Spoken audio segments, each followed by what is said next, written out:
وقت کے بادشاہ نے اعلان کیا کہ جس نے آج کے بعد قرآن کو اللہ کا کلام کہا یا لکھا تو اس کی گردن اڑا دی جائے گی، جس کے بعد بڑے بڑے محدثین اور علماء کرام کو شہید کر دیا گیا۔ اسی دوران 60 سال کے بوڑھے امام احمد بن حنبل امت کی رہنمائی کو آگے بڑھے اور فرمایا، جاؤ جا کر حاکم کو بتاؤ کہ احمد قرآن کو اللہ کی مخلوق نہیں اللہ کا کلام کہتا ہے۔ جس کے بعد ان کی دربار میں پیشی ہوئی، انہیں بہت ڈرایا گیا، دھمکایا گیا، مگر حضرت احمد بن حنبل کا استقلال نہ تو ٹوٹا اور نہ ہی آپ کے جذبے میں کوئی کمی آئی۔ امام کو 60 کوڑوں کی سزا سنا دی گئی۔ دن مقرر ہوا، امام کو زنجیروں میں جکڑ کر لایا گیا اور اس دن بغداد میں سر ہی سر نظر آتے تھے۔ ایک شخص شور مچاتا، صفیں چیرتا آپ کے پاس آیا اور امام احمد بن حنبل سے پوچھا، مجھے جانتے ہو؟ فرمایا، نہیں جانتا۔ کہا، میں ابو الحسن ہوں، بغداد کا سب سے بڑا چور۔ احمد، میں نے آج تک ان کے 1200 کوڑے کھائے ہیں، لیکن یہ مجھ سے چوریاں نہ تو منوا سکے ہیں نہ ہی چھڑوا سکے ہیں۔ کہیں تم ان کے کوڑوں کے ڈر سے حق مت چھوڑ دینا،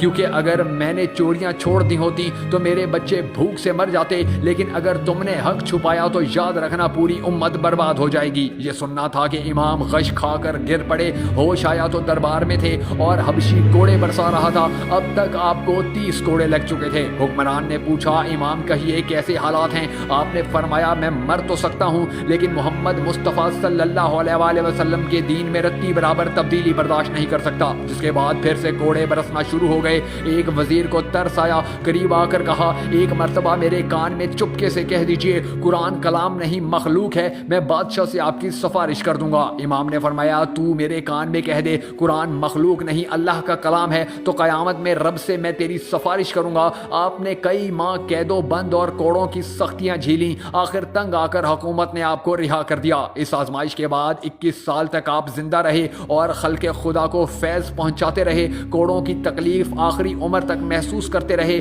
لیکن عبادت و ریاضت میں مستقیم اور درس و تدریس میں ہمہ مصروف رہے۔ عامہ اربا کی عظمت و استقامت کو سلام۔ اے اللہ، ہمیں ایسی زندگی گزارنے کی توفیق عطا فرما جس زندگی سے تو راضی ہو جائے۔ اے اللہ، ہمیں بھی ان لوگوں میں شامل فرما لے جنہیں تو ہدایت فرماتا ہے۔ اے اللہ عز و جل، ہمیں نبی کریم صلی اللہ علیہ وآلہ وسلم کی اطاعت کرنے کی توفیق عطا فرما۔ یا ذوالجلال والکرام، یا اللہ ہماری تمام دعائیں اپنی شان و عظمت کے مطابق قبول فرما۔